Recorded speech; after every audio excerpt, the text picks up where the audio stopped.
नमस्कार मित्रों, live line astro channel में आपका स्वागत है। मित्रों, आज एक ऐसे योग की बात करेंगे जो छठे भाव से बनता है। छठे भाव से बनने वाले अस्त्र योग की बात करेंगे।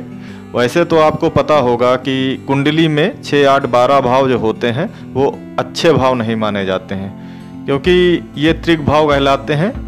इनमें बैठे ग्रह अपनी महादशा में अच्छे रिजल्ट नहीं देते हैं। लेकिन छठा भाव जो होता है, रोग रिपु ऋण के अलावा नौकरी के भाव से, जॉब के भाव से भी देखा जाता है। तो इस भाव में सर्वाष्टक वर्ग के अनुसार अगर बिंदु ज़्यादा होते हैं, वैसे तो बिंदु 6, 8, 12 भाव में अच्छे नहीं माने जाते हैं सर्वाष्टक वर्ग के बिंदु जो होते हैं, लेकिन छठे भाव में बिंदु जो होते हैं, ज़्यादा बिंदु भी अगर होते हैं तो ये नौकरी के हिसाब से बहुत अच्छे माने जाते हैं, जॉब के हिसाब से ये अच्छे माने जाते हैं। कभी कभी ये बहुत अच्छा रिजल्ट देता है ये भाव।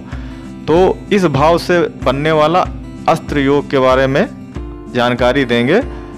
अगर आप कंपटीशन की तैयारी कर रहे हैं, आपके घर में कोई तैयारी कर रहा है, यूपीएससी या चार्टर्ड अकाउंटेंट की तैयारी कर रहा है, तो उसके लिए बहुत अच्छा योग माना गया है। तो जानते हैं, कुंडली के माध्यम से जानते हैं कि इस योग की क्या कंडीशंस हैं। आइए जानते हैं। तो मित्रों, ये जो है कुंडली तुला लग्न की कुंडली है। इस कुंडली में छठे भाव का स्वामी जो हुआ बृहस्पति है, क्योंकि यहाँ पे मीन राशि आती है छठे भाव में।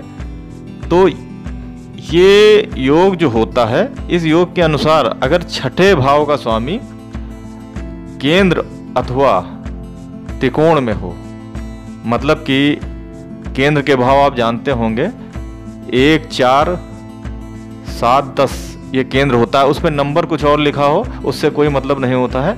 केंद्र के भाव ये होते हैं। 5वां 9वां होता है त्रिकोण भाव। तो ये बहुत अच्छे भाव माने जाते हैं।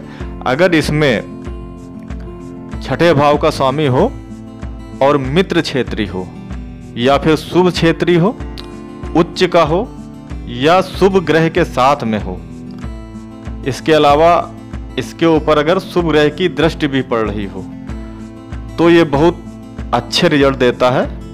अगर आप कंपटीशन की तैयारी कर रहे हैं तो उसके लिए ये जो योग है, अस्त्र योग, ये बहुत अच्छा माना जाता है। छठे भाव से बनता है।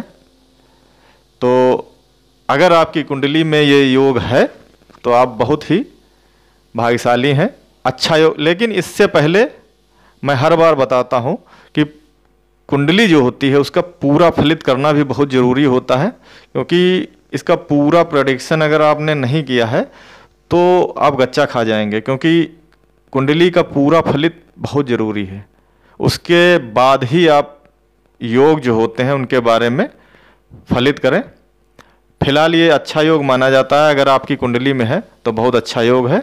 मिलते हैं अगले वीडियो में। तब तक के लिए नमस्कार, धन्यवाद मित्रों।